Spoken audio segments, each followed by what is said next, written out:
1 second, I'll be right back. Almost as bad as their English.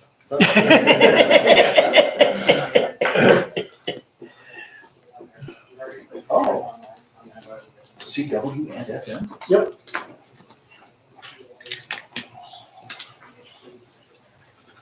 All right. Okay, welcome everybody.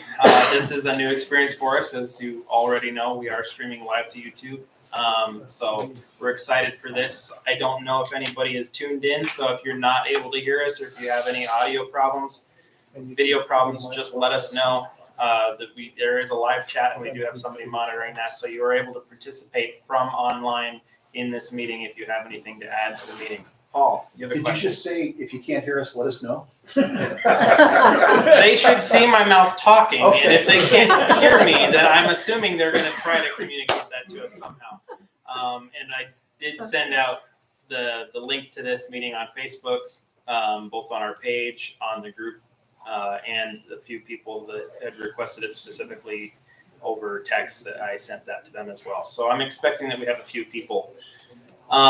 So if you can't hear me, let me know. So we've got a busy business meeting for us tonight. We're going to go over quite a few things. We're moving in some excellent directions with the club. We wanted to let everybody know about that. We wanted to let everybody know that we're going to be starting to expect different things from club members and what that's going to be looking like. We just wanted to make sure that everybody understood all of that so that there's really no surprises. But we are very excited in the directions that we're moving forward with for this coming year. Some of the things that we're looking at is we are already in the process of getting a nonprofit incorporation registered with the state of Utah. That is in process so that we can also get 501c3 status. We will be establishing finalized and fully organized bylaws. That's a requirement by the state for us to have that incorporation. So as we get all of that stuff processed, the leadership will be working on creating all that stuff. Once it's finalized in committee, then we'll bring it to the club membership to finalize and vote on those things so we can submit that to the state as our incorporating bylaws. Some of the other things that we've got going on, and a good portion of our meeting tonight is we have some people in leadership. I have myself and the president. We've got Bruce out in the hallway. He's our vice president. Then we've got Russ right here. He's another one of our vice presidents. He's also our ARRL liaison, which if Paul's okay, I'll turn a little bit of time over to you tonight to kind of explain why his position is important. So we've got Paul filling that, or Russ filling that position for us. Gary is our member of our leadership. We're still trying to finalize exactly what his position is, but he was formerly our training coordinator. I'm hoping he's willing to take that position back on again. But we also, we've got Rulin is our FCC licensee. So he's the trustee for our club license. That's an important requirement that we have in order to have the call sign that we have with the club, KT7ARC. And then we've got Vern. He's not here tonight, but he's our net control coordinator. He's the one that really does the work in making sure that somebody's calling the net every month or every week. So whether you interact with him or not, you are seeing and experiencing the results that he does, or of his efforts. And there's a few important absentee things or unfilled positions that I didn't mention before, and we're hoping to kind of fill some of those. We do not have a treasurer. We do not have a secretary. And there are a few other positions that we're looking to fill. If you are really interested in helping the club out in one specific thing, and I haven't mentioned a specific office for that, feel free to come talk to us. And if you want to volunteer to help us out in any one thing, because we can, if there's anything that can be done to help us out, we want to get that filled. I failed to mention, I'm sorry, Reed is our fox hunt coordinator. So he's also in our leadership. We have a lot of exciting things that we're looking to try to do. We'll come to talking about the leadership again in just a few minutes, but we're just wanted to announce some of the things that we're looking to do with the club moving forward this year is that we want to try to increase participation in all of the things that the club does. So we want to get more people here attending the meetings. Tonight is a great showing. Thank you all for coming. And if you're not able to be here, but you are watching online, thank you for coming and watching as well. But some of the other things that we want to do is we want to do more outreach with the community. So we're discussing a few different projects that we could possibly move forward to. If you have not signed the sign-in sheet, this one's extra important because we're revising what qualifies as being a club member. So what we're going to be doing is we're going to actually be sending out copies of a link to an online registration form that if you don't fill out that form, you're not going to be counted officially as a club member. So if you want to continue to be included on our official roster, we do need you to fill that out. There are no dues associated with being part of the club. No, so you don't have to contribute money, but we do expect service returned to the community in participation with the club. And that's a lot of what we're going to be talking about tonight, that we want to ask people to give back to the community as part of the club. That is your dues to be part of this club. So some of the things that we're looking for is increasing youth participation. Clearly, we don't have any youth coming to our meetings.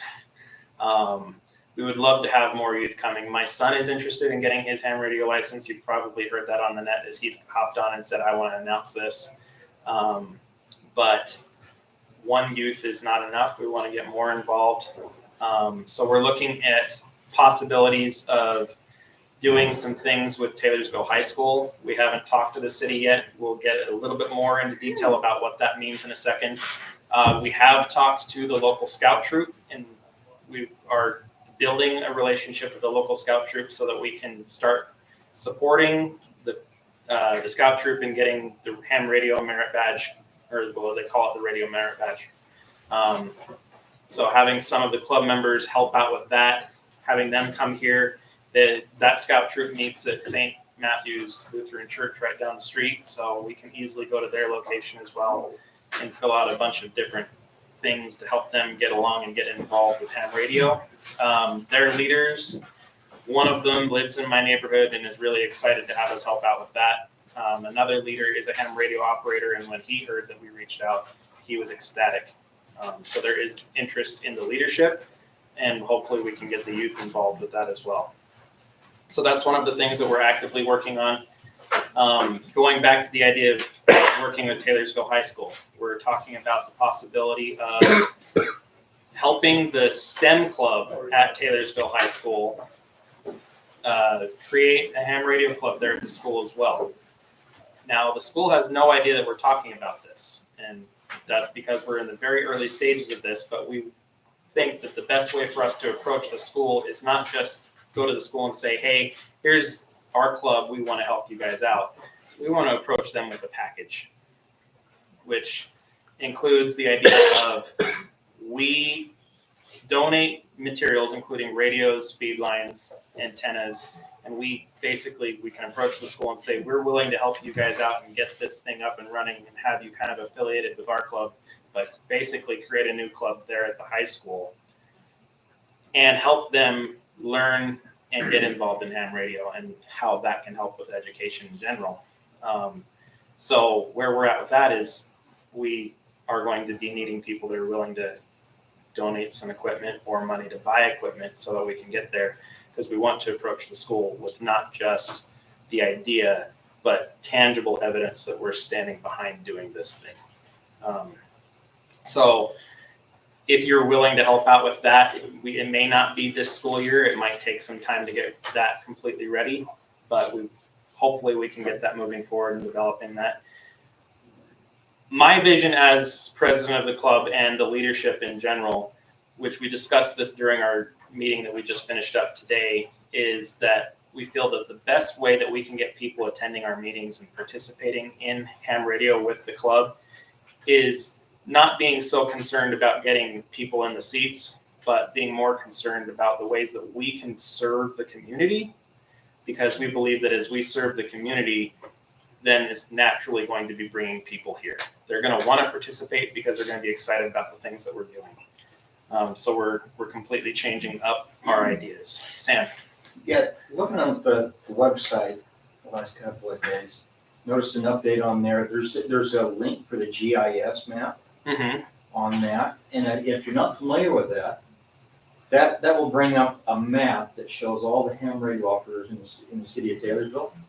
I was surprised to see how many of my neighbors that I know quite well have a ham radio license.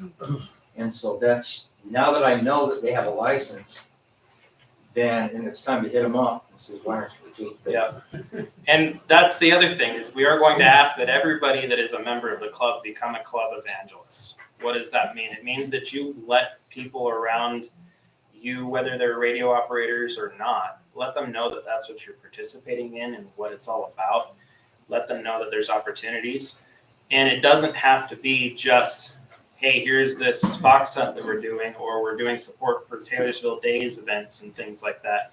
We can support other events too. The club did come 2 years ago. My stake held a emergency preparedness fair, and the club set up a booth there, and we had people there to talk about radio and help people understand how radio of all different types, not just ham radio, but also GMRS, CB, FRS. We talked about radio in general, but we helped the people of my stake during that event learn about radio and what it can do to really help with emergency preparedness. And I was not in the leadership at the time, but I was very grateful that the club was willing to come in and do that. And we do continue to have that idea that you have that sort of a thing going on in your area of the city or in your area of the valley. Talk to us, and we're willing to help out in whatever way that we can. But ultimately, the entire vision of this year is, we feel that we've got a great club here. We want to make it stronger, but we want to make it stronger by strengthening the community itself. So we've got that. For a moment, before we get back into the idea of talking about leadership, I'm going to go ahead and turn the time over to Rulon. He's got a few things that he wanted to say. And then afterwards, I'll turn a little bit of time over to Paul to talk about the stuff that's going on with Salt Lake County Aries, why it's important that Russ has his position on our leadership. And really, our club vision is also right in line with the club, or what the vision of Salt Lake County Aries. Everything that they're pursuing, we're also pursuing at a city level and in the support of the stuff that's going on with the county. So we'll turn the time over to Rulon first, and then we'll get to our other business shortly. Does my hair look okay? That's great. For the video. I just wanted to, number one, I just want to express my appreciation to everybody in this room and everybody who might be watching of how much I appreciate the participation and the efforts that everybody has gone to. When I first approached the city about this, my goal was maybe to get 10 or 12 people communicating, and we've far exceeded that. And I really didn't think about activities. I didn't think about all the other things. I just wanted to get people talking to each other, whether we met or not. And so we have been very successful in that. And so my appreciation to you verbally, and my appreciation to each of you is sitting on that back counter. Everybody gets a prize tonight, whatever you want to do. They're most of them are things that you can use to wrap up. We're wrapping up 2024, so there's your prize for tonight. Okay, anybody been watching the situation in California right now? By show of hands. It's serious, and I'm going to tell you, the same thing can happen here. Well, we have to have some strong winds, and fires can go from building to building, even in our neighborhoods. And so when you wonder why we say we need people to help do training, why we need you to help do training, It's so that we're prepared for that situation if it comes to us. When we talk about activities, fox hunts, other activities, hams in the park, the reason we ask you to participate is so that you'll have practice and will have the ability to respond in case it happens to us. If you think about the amount of time that you spend on a net, well, let's just talk about our net. You might have to wait for 10 or 15 minutes for your call sign to be called. And then you give a 1 or 2 minute response. It takes more than that. It takes being involved. It takes being willing to say, you know what, I know a little bit about antennas. I'm willing to get up in front of the group and give a 10-minute presentation on antennas. If you know something about emergency preparedness, maybe you have experience, which some in this group do, with rescue and with cities and other things, you have something to offer. It's not that hard to get up and just say, here's what I know. It gets us talking, it gets us associating with each other. And so when you wonder why we ask that you come to the meetings, we want to make it so that other people who can't make it can still see it. That's what we're doing tonight. But we really want you to be face to face. And that's in the meetings, that's in the in-person, or in the activities. You get to know each other. Then the other thing we want to do, as has already been mentioned, is we want to get more people involved. I'm proud of what the Taylorsville Amateur Radio Club has accomplished. We have a pretty darn good reputation in the community. And so that's to be applauded by all of us. Now, with respect to 2025, we have some things that we're talking about, some other activities that we would like to try, but we need your input. We need you to tell us.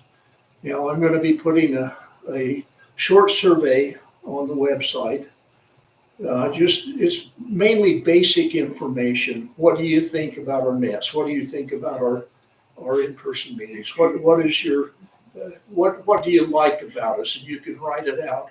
What would you like us to do better? You can write that out. That's the first of 2 or 3 different surveys that we're going to do over the next few months. We'll get more specific. Let me think. My mind all of a sudden is going blank here. The other thing that I guess that I would like to express to each of you is that net control, we would like more people to call net control. You learn a lot from that. And we would like more people to do training. Anybody ever heard the term that the teacher learns more than students? Well, it's true. It's really true. We would like to have more participation in our activities. We are at a point with the fox hunts. We're not going to have one. We didn't have one last month. We're not going to have one this month because we need to redevelop that activity. We need more people to participate. One of the fun things about the fox hunt is you can bring your families, you can bring your kids, you can bring your grandkids. They're only receiving, so they can hold the radio and do that. Can I add to that? Okay. So I brought my son and my wife to a couple of fox hunts, and before that, my son was indifferent about ham radio. He attended one fox hunt. We let him carry around the Yagi antenna and the radio, and he found the fox on his own without help from either myself or my wife. And after that is when he decided that he wanted to get his radio license. And he's serious about that. He is studying so hard. So these fox hunts they're a lot of fun, but they have so much potential to bring people in. How old is he? He's 7. 7.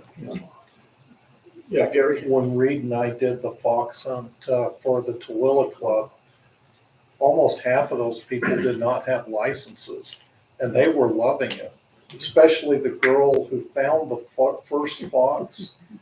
And I actually had to take her dad, who was a ham radio operator, put him in front of me and tilt his head up so he could see the fox. Because he kept going right by it, never went up. It's a fun activity.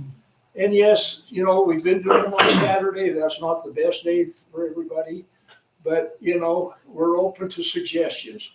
What we want to do this year is have hopefully a couple of valley-wide fox hunts where maybe we sponsor one and another club sponsors one, so that we're not in this park over here for both of them. And we want to get other people excited about it. There are several people in the valley who have been involved in them. And so if you've got ideas, if there's other things that we need to do, we need to know it. I want you to go and do the survey. I'll get it on the website by tomorrow morning. Now, we're also doing a little thing where we're giving points. If you check into the net by radio, you get a point. If you attend the in-person meeting, I think I have it set at 5 points. If you attend the meeting on Zoom, we'll probably give you 2 or 3 points. But the survey, if you fill out and submit the survey, that's 30 points. Now, what are the points worth? It was asked us earlier in our thing. Wasn't At the end of, that the 991A radio that you got? well, I'm not gonna say. Okay. I'm No, not but gonna you do say, get a seat but upgrade when you come to the meeting. what we're gonna do is we'll tally points for everybody. And we'll do that January through June. And then we'll take the top 3 point people, and I've got some nice prizes. And then we'll take the next 2, and they won't maybe be as nice. It's an incentive. Just like I told them in there, I said, I've come down to the purest form of bribery that I can think of, other than money. It's important that you participate, and we want to recognize you, and we want to give you something that shows our appreciation. So watch for that, and we're going to just, my intent is 2025 is going to be a lot higher level for the Taylorsville Amateur Radio Club than it has. My activity in Aries is going to increase. My activity in this club is going to pretty much stay the same. I have been in contact with Lisa Goslin, who was Lisa Schwartz. Lisa was the original volunteer emergency preparedness manager for Taylorsville. And she's been going through some health issues, but I asked her that as soon as she feels able, I want her to come to our in-person meeting so that I can introduce to you the lady that got us started. I owe a deep debt of gratitude to her. She's the one that went to bat for us. And she's the one that got us started and funded. She's the one that named us the Hamnet. So I want you to know who she is. And then we'll probably give her some kind of an award at that time for her help. So that's what I have tonight. And again, thank you for being here. I love seeing this many people. We're almost to the point where we'd have to kick them out of the council chambers. So, all right, thanks. Thank you. Paul? Okay.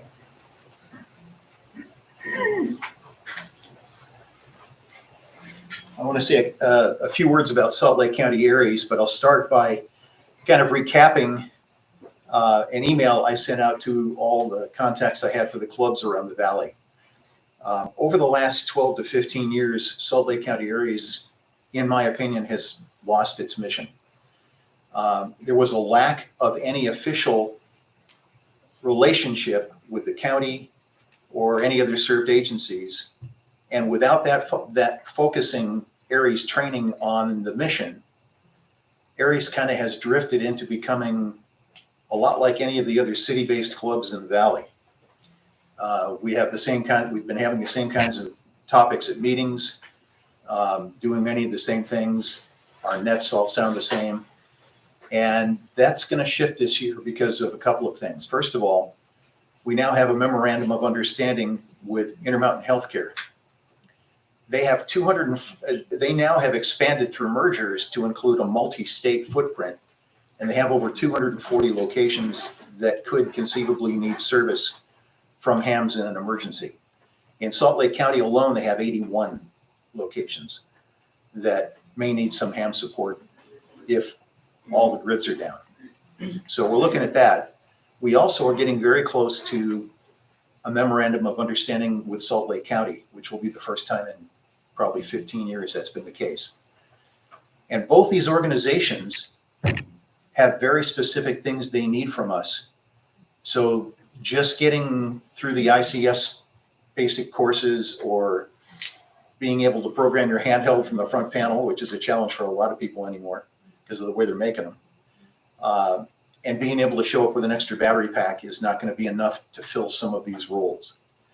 There's always going to be a need for VHF, UHF coverage from stake centers, city halls, other churches, the Red Cross, Salvation Army, those kinds of places that can be covered with UHF and VHF. What Salt Lake County Areas is moving into more extensively now is kind of a return back to HF, because it is the only thing that can cover every square inch of Salt Lake County without any infrastructure. So we're experimenting a lot with 40 meters and 10 meters. Also, we're looking at putting together with the cooperation of Intermountain Healthcare, a high-speed microwave data network. It's a technology called ARDEN, which stands for Amateur Radio Emergency Data Network. This is equipment that was designed and marketed for commercial wireless Wi-Fi internet providers. So if you've been in a situation where you couldn't get anything else at your house but a microwave dish, this is that kind of equipment. It's reprogrammed with ham-specific software that turns it into a mesh network that we can use to cover extensively around Salt Lake County. And once those links are established, if you think about anything you can do on the internet or on Wi-Fi, we will have the bandwidth to do those things. The VoIP phones that you see in any office that operate over a wireless network rather than a pair of copper cables, we can run, if we establish a connection, we can have a bank of 10 of those running from an emergency center. We can do live video. We can do high-speed data. We can move big files around, images, things we can't do using any of the lower speed data technologies that we're used to. So those are our two big focuses in the coming year, but the biggest one is going to be training. And because it's going to be a divergent path from what we've been doing the last dozen years, it's going to take us in a whole different direction from what the city-based clubs are doing. Ran into a situation on election day. We got permission from Salt Lake County to activate the new station they've built for hams in the Emergency Coordination Center. That's that place near the jail on 9th West, 3380 South. We have a 4-position operating position there, a 4-station operating position with VHF, UHF, and HF antennas up. We wanted to make the initiation for that our kind of welcome back into the county on election day, because they were going to activate the center for the day. So we did that. In advance, I used the mailing list that I had used for the Great Utah Shakeout back in April when I was doing it on behalf of the Draper Ham Radio Association. That got the word out, but some of the city emergency managers who aren't staying closely involved with the ham community got awkward phone calls from ham saying, hey, there's this countywide drill going on, and we want to get into City Hall to activate on the morning of Shakeout. That got back to the county, and the guy I'm dealing with, who kind of had egg on his face because he hadn't sent out a notice to the city emergency managers. So as part of that, first of all, that prompted the establishment of a memorandum of understanding with the county, which is fantastic news because it gives ham radio an official standing with the county government. But the other thing it did is it prompted us to look at how we do communications. And so from now on, to make sure there are no misunderstandings at the city levels. Anything Salt Lake County Aries does in cooperation with the county will not be mentioned outside of Aries or outside of the county's relationship with city emergency managers. And this sounds like it's going to be a limitation, but it's actually a huge win, because when the county's doing something with Aries now, you're going to get a call from your city emergency manager. Instead of you having to pester them to try to get access to a conference room on a Thursday morning for Shakeout in April, you can expect a call from them asking you to come and do that. And that's, to me, knowing how Shakeout went this past year, that's a huge win. Now, that does impose an understanding that you guys will stay in close contact with your city emergency manager, and that he will know who you are, and you've got that going on now. I mean, Jay is one of the guys who is in touch. But I just want to mention all that because Aries will look a lot different in 2025. We're going to be meeting in a new place. We've got permission from Intermountain Healthcare to use an auditorium, basically. It's a big conference room in West Valley City. It's near 201 in Bangerter. It's on Lake Park Boulevard, if any of you know where that street is. It's almost a frontage road to 201. It is a room that holds about 50 people. It has extensive built-in audio-visual aids that will make it really easy to do virtual meetings that can be in person or online. And we're hoping we can use that technology more often to bring in expertise from outside the county and outside the state on topics that will be of interest to emergency preparedness for hams. So the first meeting will be on the 22nd of this month. That's Wednesday night at 7 p.m. I'll make sure it's mentioned on the net for the next couple of weeks. We would love to have you come and just kind of get an idea of what the new direction for Aries in 2025 looks like. And I got to say that a lot of the things that you guys are doing in 2025 are moving in the same direction. But Salt Lake County Aries will no longer be like a county-wide super club. It's a whole different thing. There are ways in which we can support you, and there are ways in which we will look to you for support when it comes to getting information from Taylorsville to the county. There's limited information they need to know in an emergency that we'll look to you guys to do. And then also Intermountain Health needs to know things like where roads are not passable for ambulances and where mass injury events are going on, and that kind of thing. So we'll be looking to the local clubs for that kind of input. We also expect 2 more memorandum of understanding this year with 2 more agencies that I can't talk about right now, but it's going to be busy. Salt Lake County Aries meetings are getting about 20 to 25 people per meeting. And like I said, Intermountain alone has 81 locations. So if you have any interest in qualifying to respond to the specific needs that those agencies will have, let me know. Awesome. Thanks. Thank you. All right, like I said before, the club leadership is in full support of everything that's going on in Salt Lake County Aries, and we are looking to do our best to support Salt Lake County Aries in whatever way that we can, but we cannot do it without the support of the club members. I forgot to mention the one thing you called me up for. Russ's significance Oh, yes. is that I'm asking every club to have a Salt Lake County Aries liaison, someone who's attending Aries meetings and can bring back the information to the clubs that because of our new understanding on communications from the county, I won't be able to communicate directly. Yes. So that Russ is our liaison, but that is a vice president position within the club. So we have Bruce back here. He is the vice president, but then we have other vice presidents that are focusing on specific, very important tasks for the club. And that's what Russ's job is that he is making sure that everything that we're learning about and coming from Aries, that we learn about that and we can incorporate our club's efforts to take care of that. But we still need the support from you guys. I mentioned earlier that we're talking about you guys being ham radio and club evangelists. What that means is talk to your neighbors, let them know what's going on, try to get them involved in whatever way that we can. That GIS map, everybody has access to it. Go to the website, you can click on the picture of the map. Don't click on the words, that's not the link. The picture itself is the link, but click on that and you'll be able to see a map of, at least at the time that the map was last updated, which David MN7RM, he's our GIS coordinator.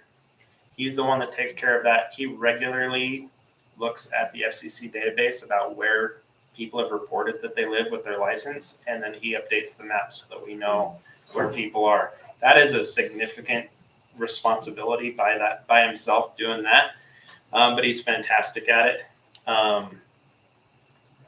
That is still dependent on knowing whether or not the addresses that the FCC has are up to date. So if you happen to see that there's somebody that lives, or that the map says lives close by you, go and maybe reach out to them, talk to them and say, hey, here's the club. You're welcome to come and hang out with us, join us, and participate in all the things that we're doing. But first and foremost, you're just there to confirm that the FCC database is correct so that we on the ground can have more up-to-date information than the FCC has. So we need you to do that. And then as part of the club evangelism is we need your participation in all of the efforts that we've got going on. We have so many different activities that we do throughout the year. We've got fox hunts that we have on a regular basis. Definitely in the warmer months. The winter months kind of slow down a little bit, but we're also revamping that one. Reed is our fox hunt coordinator, but I'm sure that he would love to have a committee so that he's not working on it by himself. We have several different activities that we're looking forward to be doing, like talking about the scouting program, talking about working with the high school, and any other local group that wants to have us help out in whatever way that we can. Each of those things are going to need to have a committee that they can rely upon to handle that sort of a thing. Clearly, we don't have enough people here in the room to take care of everything that we've got going on. Some other things, we've got Taylorsville Days, and then we have 3 different things that go on with Taylorsville Days. In the past, it's only been 2. Last year, we added a 3rd thing to it. We do support for the parade itself. We also do radio support for the 5K. And then last year, we added a new thing that we intend to continue again this year, is we actually put a vehicle in the parade. So it helps people know about it. Last year, it was my vehicle, and I had a bunch of stuff up on the vehicle showing off our logo and our antennas and equipment. And my son had his head sticking out of the roof of the car, and he was holding a Yagi antenna and just showing it off. He thought it was a blast. He loved it, other than the sun was beating on him a lot. It doesn't have to be just one vehicle. We can get people in the, like, multiple vehicles. We can have people on the ground walking around. Like, you would have to be physically fit enough to be able to handle that, but that's where it comes in, having younger people. I'm sure that they would love to be able to join in on a parade, because what kid doesn't want to be in the parade instead of just watching it, right? Really? The booth. Yes, and we're looking to do a booth this year, so 4 things, not just 3. We want to do community outreach, and we want to show people what radio is about. So we want to get a booth ready for Taylorsville Days.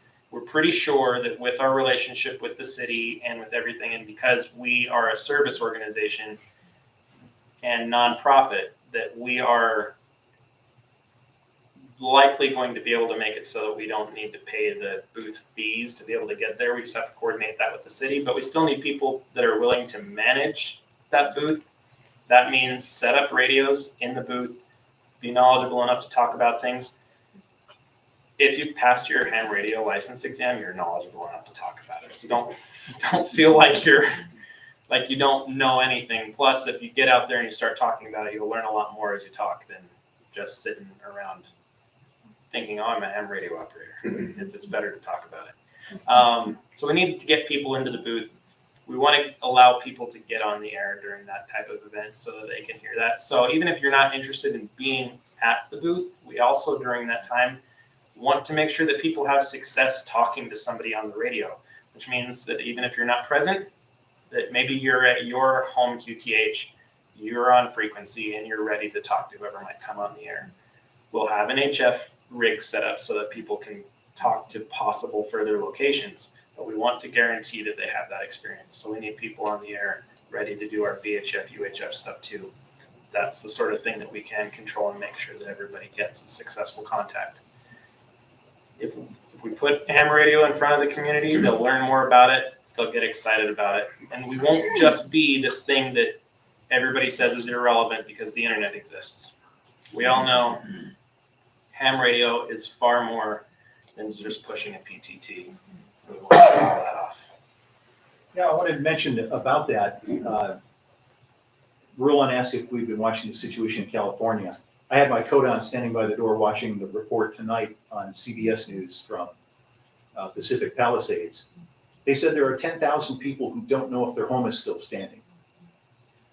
That, if nothing else, that is one of the, if we're not involved in any official channel for the city or the county or anybody, just the ability to set up and gather that information and report it to a shelter is huge. So don't think you have to have something on paper to do things like that. Yeah. I mean, that'll be a big role. Yep. And even just on our own ability to cover what we can do with the city. Paul talked about a memorandum of understanding with those organizations. We are seeking to get that very type of thing, memorandum of understanding with Taylorsville City. The successes that Salt Lake County Areas is having on the county level and with IHC is fantastic, because as the larger ham radio community gains legitimacy with other organizations, and those organizations start telling the city, hey, we're using this community, you guys should be too, then we'll be able to move in that direction to where we can have a much more official partnership with the city. We already have a fantastic relationship. Jay Zolkowski is our emergency manager here in the city. He's in regular communication with myself, with Rulen, and several of the other leadership. He's ensured that we have a radio room that is funded by the city at the Taylorsville Pantry. We're also working to get a radio room set up here in Salt Lake, like in the city hall, in a room right adjacent to city council chambers, which is the city EOC. So we're making really good progress on a lot of different fronts, keeping and building our relationship with the city. But the more that we do to show the city that we're serious in helping the community, the further along we can go in order to be able to build those relationships and get things in official capacity. Give me a minute to talk about hams in the park. All right, we'll do it in just a moment. So we need people to step up to participate in all of these things. It doesn't mean that you have to be the committee chair. It doesn't mean that you have to be the one that is running every single little thing. But we do need people to volunteer for being a part of those committees so that they can help out in spreading the responsibilities out. And yes, that also does mean that you probably will have an opportunity to become a committee chair. But you don't have to be if you don't want to. There are certain things that we do need to take care of in filling essential positions that I'll let Rulen give his little minute on hams in the park before we get to it. But as soon as he's wrapped up, we do need to discuss filling essential leadership roles that have gone unfilled for this past year. I was elected to be president of the club in November of 23, and my term started January 1, 24. So I'm now in my second year of a 2-year term. And it's been challenging, to say the least, to fill all of the needs of the club with having certain key positions unfilled. So we do need to find a way to fill those positions so that we can spread the load out. I greatly appreciate those that are in leadership currently, because they've been fantastic in helping to take up some of that responsibility, even though we don't have somebody to do it. But that's made all of our positions a little bit harder, because it's something that's not quite related to what each individual person is doing. So if we had specialized responsibilities and people to fill those roles, then that would help out a lot. So I'm going to turn the time back over to Rulen to talk about hams in the park. And as soon as that's wrapped up, we'll return back to talking about leadership. Is there anybody here that participated in our last hams in the park? It's been a few years back. probably, I don't know that, I did, obviously, because I know about it. Hams as a Park is a concept that I come up with a few years ago. We did a very simple, what we did is we put 2 or 3 radio operators down in Millrace Park. We put 2 or 3 over here in the 2700 West Park. We put some over in the Taylorsville Park over on 47. And what we had them do was set up table or whatever, use the picnic tables, and then communicate from position to position. But we didn't have anything specific, just talk to people, and people were coming by. What are you guys doing? They see the big antenna. What are you doing? So we generated a little bit of interest. The concept for this year is to step that up to a much higher level. My thoughts, and I want input on this, is to have operators at either the high school or a park in maybe 4, maybe even 6 positions. And then they will have envelopes that they will be given with a time printed on the front of the envelope. And at that time, they will open the envelope and they'll follow the instructions on the card that's in the envelope. That instruction might be to contact a specific park or a specific person and give them a message. The intent is to help us to learn how to use the forms, how to pass traffic, how to properly contact people. And so this whole concept is a hands-on activity. My thought is that we will probably set it up on a Saturday morning, and we'll probably run it for 2 hours. And we'll try not to overload everybody, but we want you to have the experience of passing that traffic, contacting other locations. And oh, by the way, you might tell somebody at Millrace Park, I'm passing this message to you. Are you ready to receive it? They get their forms out, they make note of it, however they're going to do it, hopefully using the ICS communication forms. And then part of that might be when they open up the envelope 10 minutes later, the message that you received from Millrace Park, you need to transmit to this other park or this other location. So it's a concept right now. It's in the planning stages.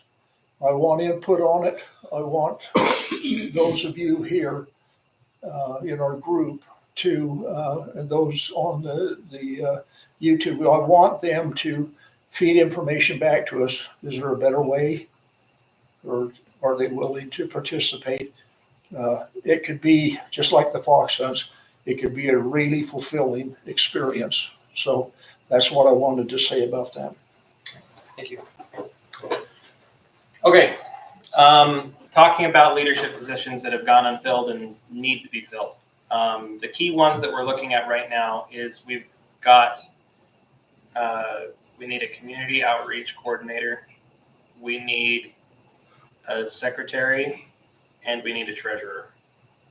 The reason those are important is because as we move forward with getting our, with all of the different things that we've got going on, we need somebody to just keep the rest of us organized. That's what our secretary's job will be, is just help us make sure that we're not missing something. Somebody's there taking notes, letting us follow the minutes of our previous meeting and move forward with plans. That person's job will be also making sure that we're all following up with the responsibilities and assignments that we're given. So we need a secretary. We need a treasurer because as we move forward with getting our incorporation with the state and getting 501c3 status, and as we start doing all of these different things, we're going to be dealing with money, we're going to be dealing with property, and we need somebody to track that stuff in a responsible manner so that we can actually be able to do these things. And we need a community outreach coordinator because we're going to need somebody to be a first means of contact and coming in contact with the club. Mainly because as president and as vice president, we're so busy taking care of so many other things. We just need one person that can receive that first point of contact with the club. You would be the person that if there's somebody that just got their ham radio license and they email the club, that you are the one to say, hey, thank you for reaching out. This is what we can do for you as a club. We hope to have you come out to our meetings, but you're also going to be the person that's going to be like, this city comes up with this new thing and they want help. Then they come and tell you about that. Or if a new organization, new youth or church says we need help with this thing, then they contact you. You're just organizing means of getting things to the leadership and then getting that information to the right spot so that it can be organized well. But our goal for tonight is, if not filling them, at least getting an idea of who we might be able to talk to fill that. So I'm putting this to you guys. Is there anybody that would like to volunteer for any of these positions? Or if anybody is willing to maybe nominate somebody to a position, we will still cast a vote. Understand that even if you volunteer or if you're nominated, nominations need to be seconded, especially by the person being nominated. And if you're volunteering, we need you to be ratified by the group that we're willing to put you in there. The one caveat to this is that we make sure that anybody that is filling a leadership position, that they are somebody that we have a long-standing relationship with. That doesn't necessarily mean that you've been a member of the club for years or anything like that, but we do need to know who you are. We need to know a bit about you. I think everybody here in this room qualifies under all of that, but that is the stipulation, that if you're here for the first time and we've never talked to you before, unfortunately, that would disqualify you from being in a leadership position. And that doesn't mean that this is your first club meeting, but you've been on the nets a lot. We're just saying, if you've never communicated with the club prior to tonight and we don't know who you are, then we can't accept you to be in leadership at this time. But we hope that we can move you into something like that in the future. So, Leif, you raised your hand. Yes, because I had volunteer for secretary. I believe I could do that. Okay. Don't have a lot of secretarial experience, mind you, but I'm willing to try. Awesome. Do we have anybody that wants to second his self-nomination? I'll second Leif. Okay. Great. So what that does, this is important, so I'll reiterate this part. Any leadership position, we do ask that you at least commit to attending leadership meetings. They happen monthly, immediately prior to this meeting. And then we do communicate through text and emails and different things like that. So if you do volunteer or get nominated to a position and you're willing to fill that, then there are some responsibilities with communication outside of our regular meeting. But yes, we've got a second. Is anybody else interested in that position? I won't feel bad if someone tries to take it from me. Okay, so let's go ahead and cast the vote. People online, if you are interested in participating in the vote, just raise your hand in the chat or put up a Y for a yes, an N for a nay. And you can cast your vote there as well. We do have somebody monitoring the chat to see your vote is being cast. So all in favor of electing Leif as our club secretary, please raise your right hand or a Y. Anybody against this? All right. Thank you, Leif. We'll get that information and we'll get all the responsibilities sorted out with you. Thank you for take that. And condolences. Okay. Does anybody want to volunteer or nominate anybody to be our treasurer?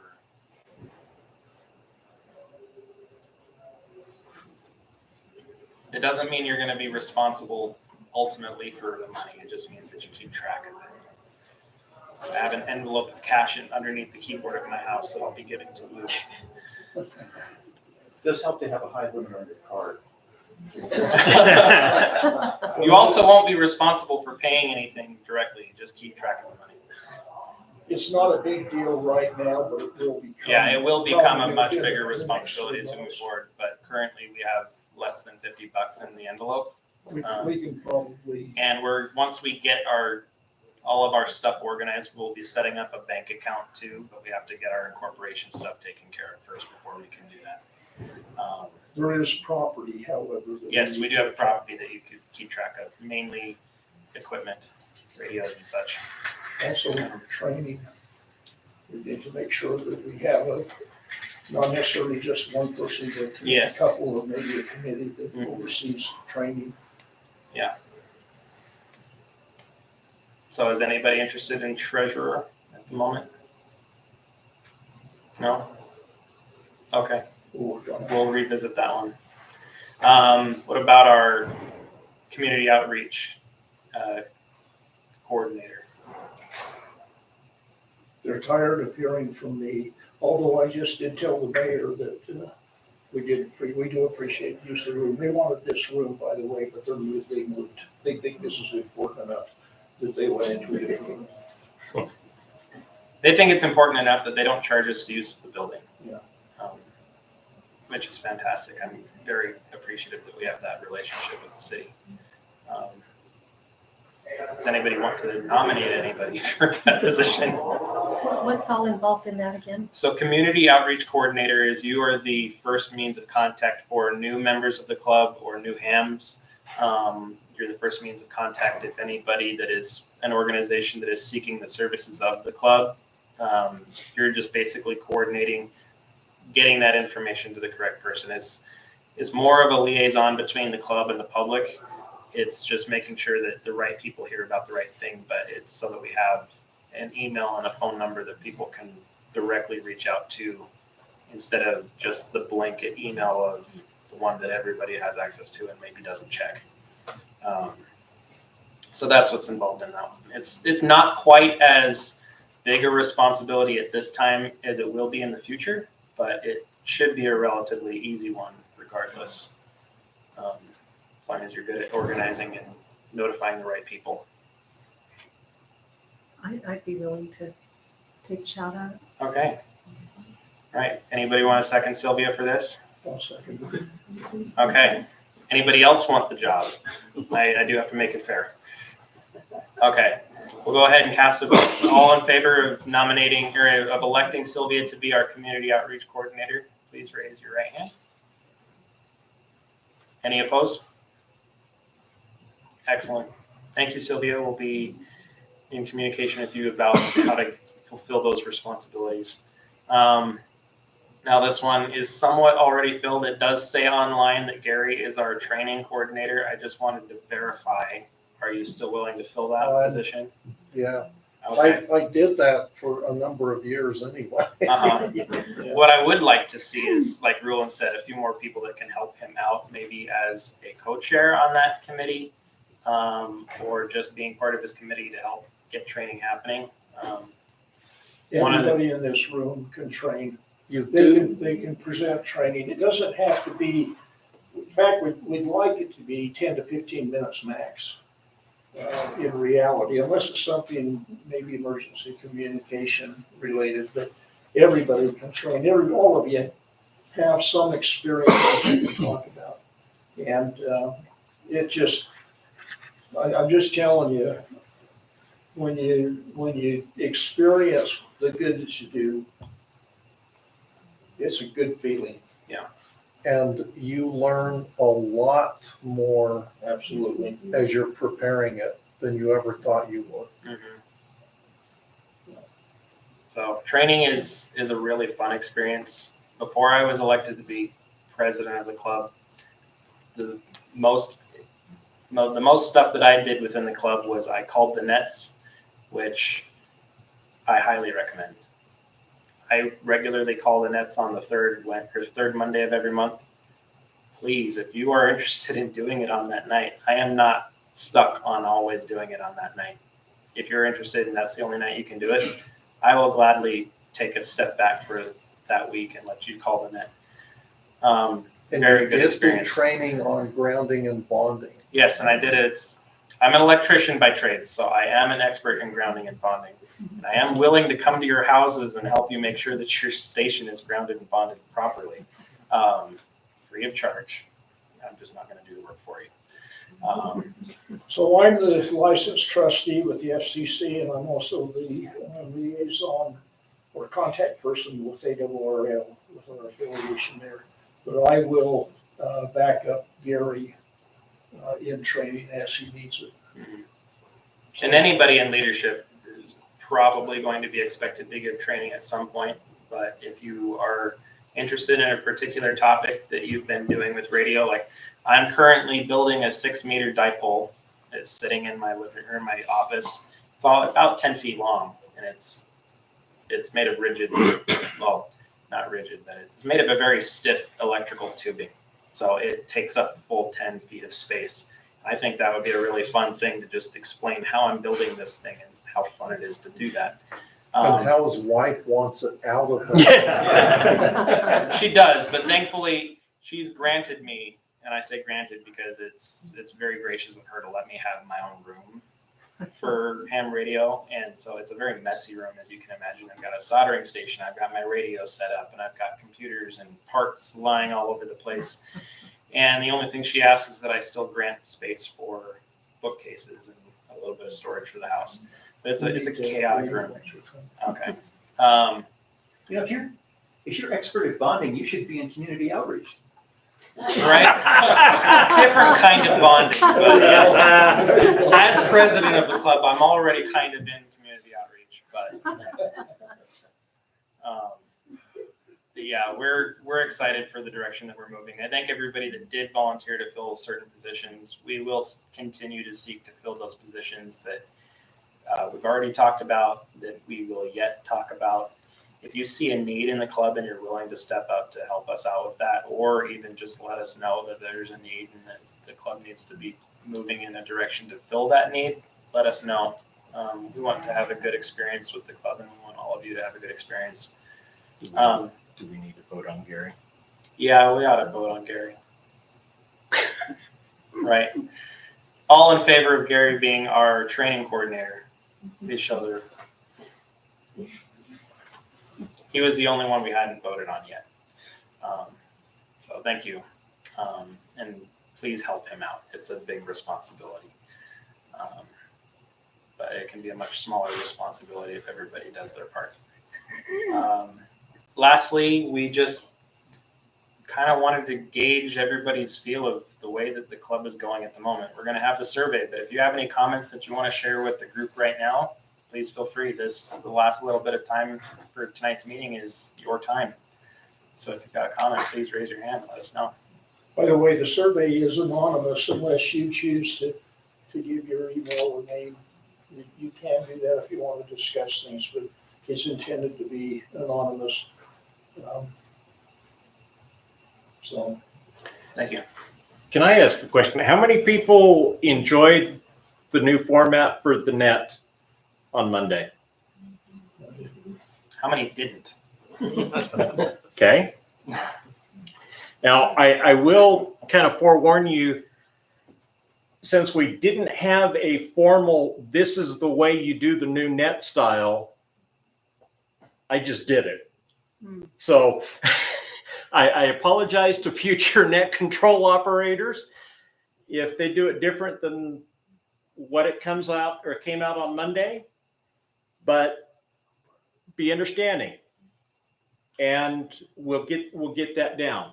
So I kind of ad-libbed and went with how I figured it would go and what with that. So I think it's important with that you get on the net at the very beginning. Because we had one person who never gets on at the beginning, ever, and had no idea what we were doing. But it's important that you get on in a timely manner, so if something is changed a little bit, you know what's going on. We're gonna give it some time and see how well it's received. We should know by the end of March, how it's gonna go. But again, it's a training thing. It's training on listening to net control and what their instructions are, and then following. And Paul will agree with that. It was a little easier on HF because There's not the additional complication of the delays a repeater causes. And VHF has a more casual pace to it in our everyday life anyway. But yeah, if it was, you talking about the suffix thing? Yeah. Yeah.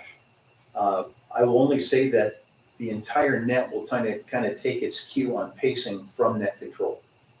So if you commit to doing it that way, make it snap. And We want feedback. We want to know what you think.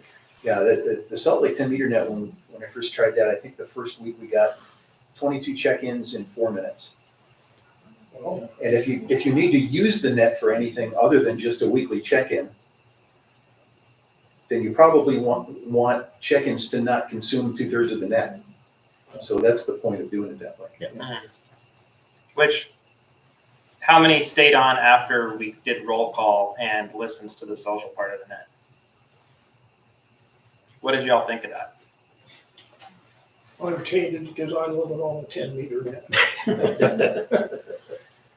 I think That's where we That's a learn. good idea. That's what we learn is by hearing other people. I know there were quite a few that said, well, no, I'm not going to do it, but I hope that you listened because they probably didn't know what to expect. But if you listened and you heard something that you liked, then participate. on that net, those that didn't listen to that part of the net, we just basically talked about whatever we were currently getting into at FM radio. It was really relaxed. It was fun. We were able to talk about things. So some of the time it might be we say, we want you to talk about this specific thing. But the whole point of that is just to let everybody know that we're going to have opportunities to chat, and it's not just hopping on the air and saying, yep, I'm here. But on that, yep, I'm here note, we do need you to make sure that if you are going to be checking into the net, you check in on time, that you stay for the whole net unless you're granted an early out. In the new format, you don't have to stick around for the social part of the net. Once we transition from the check-in to that part, if you want to go, that's your permission to leave, and it's in the script. But we encourage you to stick around anyway. But unless you are granted an early out by net control, we need you to stick around, because that is training you that if there is an emergency and we have to have a net, then if you check in, that we expect you to be hearing all of the traffic that might come along until the business portion is over, so that in an emergency, you also know how to operate in that manner. Okay, we have online here a comment. We need to learn the international phonetics. So you know how well you know those and how well you use them. I won't call anybody out. That's up to you. But be aware that others are listening. And when it comes time to communicate, that's part of effective communication. Exactly. Not necessary unless the net control requests. Yes. It's not required to use phonetics unless net control. Learn them. Yeah, learn them. You know, it might be worth doing some drills that get people to learn the ones that are not in their own call sign too. Yeah. Because everybody knows the ones in your own call sign for the most part. I learned them many years ago as a kid, as I had them, and then as we were driving someplace, I would read license plates using the international phonetics. Mhm. And the ones used in California are not the normal international phonetics. Yeah, they have California is their own little. Our club policy is we use official international phonetics. You may come and you may get used to using a different word for your call sign because it makes your call sign more fun. But we do ask that you use international phonetics when you're interacting with the club. Well, it's interesting too, if you have to call into a call center for some help, and you're, just mumbling along your words, they don't always understand what you're saying. But if you're repeating that thing out, I did this recently, and she said, "That's wonderful. I got everything that you were talking about." And then we just moved on, and we got the service that I needed. Right. I'm glad you said that, because I had to do a quick call to 911 for a different reason. And the dispatcher actually said, "Thank you. That made my world so much easier." It does. I'm on Can the, you say that phonetic? It's a knife. I use the phone a lot for work. I'm on the phone at least 5 or 6 times a day, and I am often spelling out emails and different things to people or verifying that I've got things written out correctly. And for work, or if I'm calling a call center or whatever, I don't hesitate to use the International Phonetics because I view it as an opportunity to practice something so that I have it in my head when I need it. My last name is P-A-G-E, and yet, it's, as you said, call centers, it's difficult sometimes, or, I mean, not just a call center, but anybody on the phone or anything like that. So I get mail addressed to Kelly, P-H-E-E, because P-A-G-E. Oh, So it changes your whole last name. Yep. My last name is Plack, beginning with a P. And for years, I've gotten junk mail to Paul Black, Yep. just because it's more common. Or they can't find my file because they filed it wrong. My dad always got the Sears catalog addressed to D. Pluck. So phonetics are helpful. Yes, they are. I thought you get a lot of flag work to keep. So yeah, we encourage it. I won't tell you some of the names that I've had. Most common is, hey, you. Anyway, we are getting close to the time that we need to be out because we have a net following sometimes during our meeting if we run too long. So we don't want to take up too much time. But thank you everybody for being here. Thank you for being willing to fill in positions, those that have volunteered to do that. We're excited for the direction that we're moving. We hope that we can get more people involved so that we can accomplish even more things. And I get down on my knees.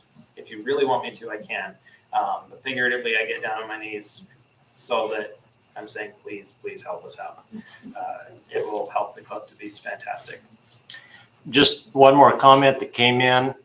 Please remember that your call sign is not complete unless you give the full call sign, Yes. okay? Even though we call the net with the suffix, that's for you to come back with your full call sign. And it's Net Control's job to call you out on that if you don't. It's just part of training. Yeah, we will be enforcing that. Net Control will call anybody out that doesn't give their full call sign. So expect it. We don't mean to offend you. We're just trying to help you understand. They should be doing that on a regular basis anyway. Yes. Yeah. Yes. And it's a requirement from the FCC. When you first get on the air, you need to let people know. I mean, it's the end of your transmission, but a lot of the time your only transmission during the net is your call sign. So please say the full call sign. Any other comments before we wrap up? Don't forget your prize. Yes, grab your prize. And we're excited for It's your choice. further stuff. So thanks, guys. Thanks for coming. 73. Have a wonderful evening. Good meeting.